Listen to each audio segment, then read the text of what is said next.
Welcome to This Explainer. Today, we are doing a total mindset shift. For way too long, protection from sexual exploitation and abuse, or PSEA, has been viewed as this burdensome add-on, just an afterthought tossed into the budgeting process at the last minute. Well, today, we're changing that narrative completely.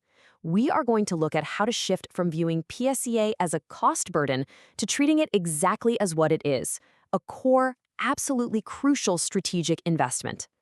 But before we get into the how, I want to ask you a bit of a provocative question. Why do resilient PSEA systems actually fail? I'm speaking directly to you here, the senior leaders, the program managers, the folks carrying immense responsibility out in the field. When these critical protection networks just completely break down, what is the actual root cause?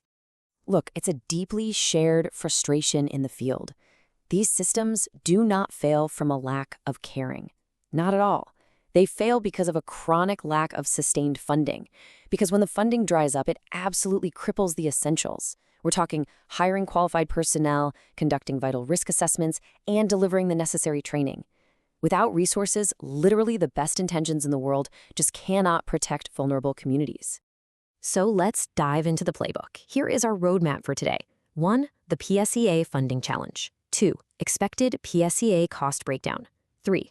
5 steps to fundraising. 4. Creative resource leveraging. And 5. Budgeting your action plan. All right, kicking things off with Section 1, the PSEA funding challenge.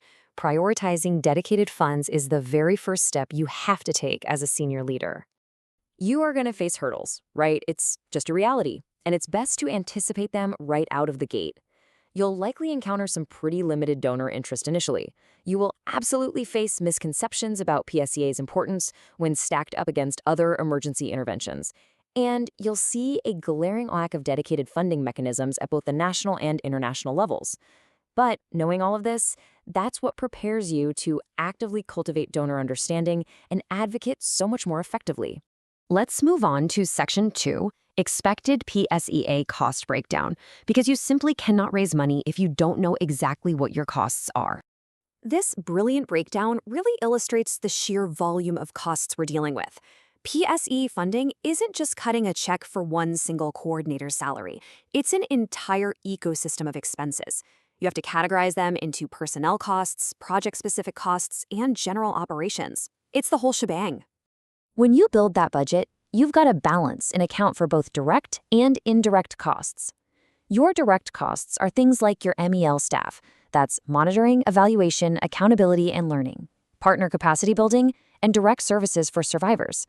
But you cannot forget the indirect general operations costs either. Things like the communications budget, the supplies, the equipment, even the vehicles required to get out there and do the work. A truly successful budget has got to be comprehensive. Okay, Section 3, 5 steps to fundraising using Tool 11. This is essentially your step-by-step external fundraising guide to help you take control of the narrative. It's a really solid 5-step process. First, research local and global donor trends. Find out who is actually investing in PSEA. Next, engage donors with specific briefings on your country-level action plans. Then, share your key messages out broadly. After that, monitor your success with a robust system. And finally, loop back with impactful human stories to maintain that crucial ongoing support. And the messaging here is incredibly precise. You need to tell donors that investing in PSEA is strategic, it's cost-effective, and it requires a relatively small initial investment to build long-term community trust. The crucial point is right here. Use these exact templates and concepts to build a business case that proves PSEA is a multi-year strategic investment, definitely not a short-term Band-Aid. Moving to Section 4, Creative Resource Leveraging. Because let's face it, external donors can be slow. And when they are, you can't just sit around waiting for outside checks to clear. You need to tap into existing shared resources immediately. Think of these options as your strategic financial hacks. You can utilize pooled funding, literally gathering contributions from multiple agencies into one single earmarked fund. You could implement mandatory cost-sharing arrangements across the country team to get that coordinator's salary covered.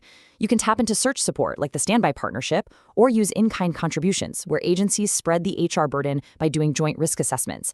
Even local governments possess untapped capacities that you can and should engage. Now, as you leverage these resources, you must integrate PSEA into your larger organizational strategies.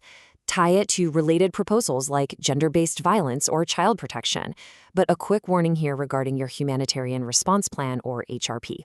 While creating an individual PSEA chapter in the HRP is super common, embedding PSEA as a cross-cutting theme across literally all clusters is actually the much more effective strategy. It ensures PSEA is everybody's business. Which brings us to Section 5, Budgeting Your Action Plan using Tool 12. We've talked about what to fund and how to pitch it, so let's map it out. Tool 12 helps your PSEA network literally map out their estimated budgets line by line, whether that is for training materials, translation services, or awareness campaigns.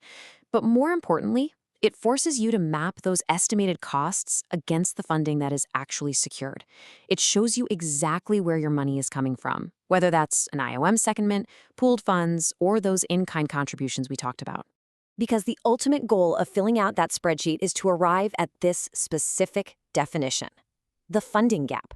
It is simply your total expected cost minus your available budget.